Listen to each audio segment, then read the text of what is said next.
This video will take you through some prehabilitation exercises for the 8 major muscle groups of the lower body and back. Take your time going through them for the first time and concentrate on all the points that I make.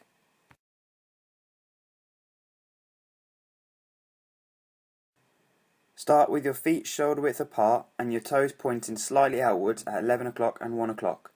Isolate the arms across the body, keep your head and chin up, stick your chest out and pin your shoulders back. Bend your knees and hips at the same rate as you squat down and keep your elbows at shoulder height. Your knees should track your ankles on the way down and not wobble from side to side.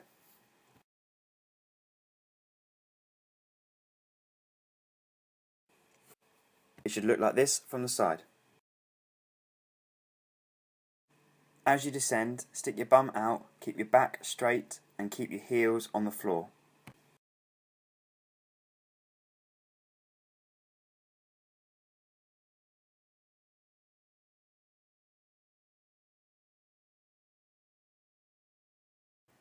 To begin with, isolate your arms by placing them on your hips. Then take your weight on one leg and with the other leg raise it out to the side as far as you can go. Take care to keep your upper body upright as much as possible. Only go to the end of your comfortable range with each rep. Make sure your upper body stays upright and your toe is pointing forwards.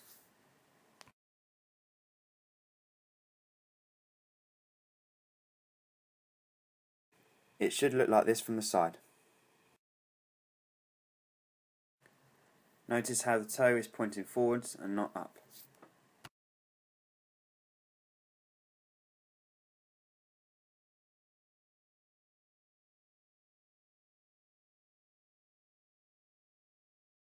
Start with your feet together and put your hands across your shoulders to isolate your arms.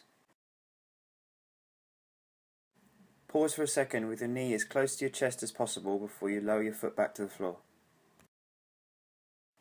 This is an important muscle group during high-speed running, so it is important not to neglect it in a warm-up. It should look like this from the side. You can even twist your upper body so your opposite elbow meets your knee to get a trunk rotation in there if you wish.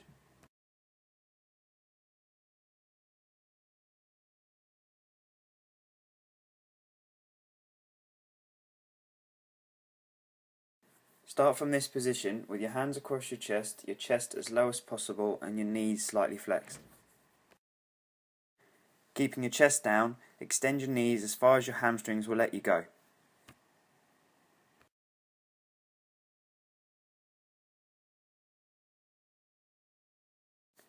It's easier to view this exercise from the side. Start with your chest as low as possible and your knees bent. If you are able to fully extend your knees in this position, your chest is probably not low enough or you have extremely flexible hamstrings.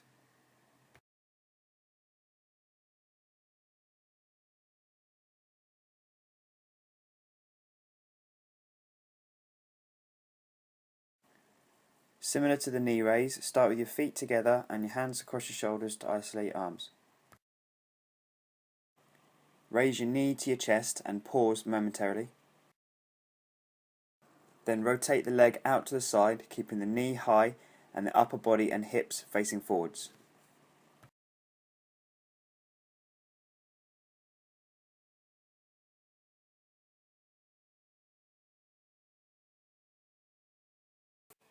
It should look like this from the side.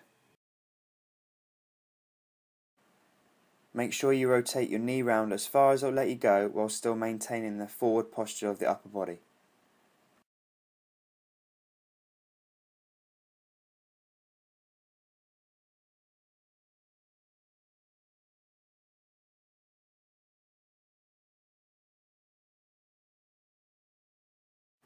Start with your feet hips width apart and your hands on your hips to isolate your arms.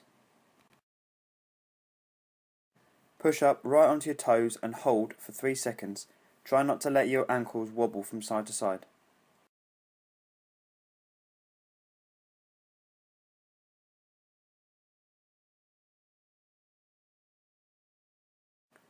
Lean forward slightly to shift your centre of gravity over the balls of your feet to help you maintain balance. Try to hold for 3 seconds in that position without bouncing up and down.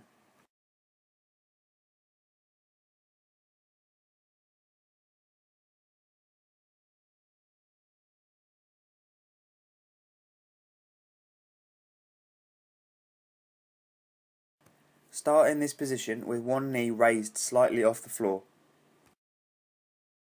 Kick your leg back behind you as you straighten your knee and fully extend your hip. Try to get your leg as high as you can to fully activate your glute muscles.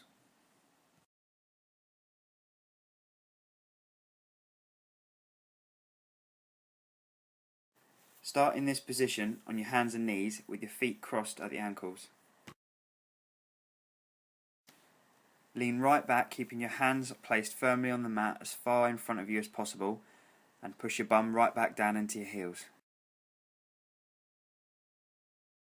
Still on your knees, lean right forward as far as you can, bringing your head and shoulders back as far as possible and pushing your hips into the floor.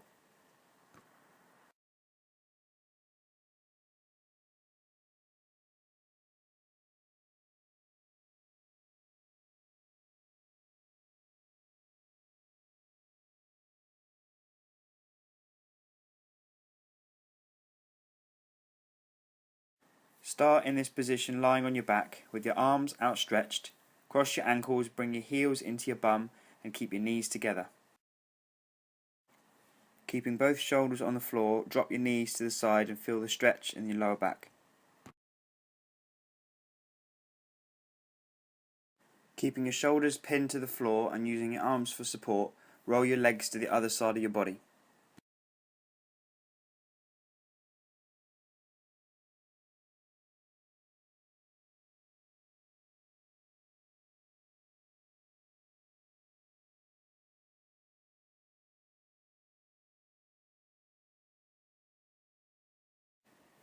Each exercise should be performed in a slow and controlled manner.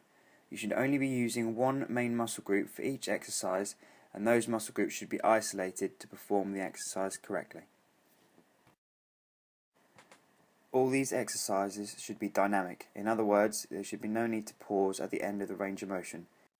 Do not be tempted to change the exercises to static stretches by stopping and holding the stretch. Take your time performing each exercise, but waste no time between exercises. They are not designed to be strenuous, so there should be no need to rest between each one. With practice, you should be able to get through all these exercises in this video within a matter of minutes. These exercises are extremely versatile. You can use them in training, before a match as part of a warm-up, or on recovery days the day after a game as part of your recovery routine. If you feel any pain or discomfort while performing any of these exercises, I strongly suggest you stop immediately and consult your GP for advice. Thanks very much for watching. I hope you find this video helpful and you start to feel the benefits from using the exercises.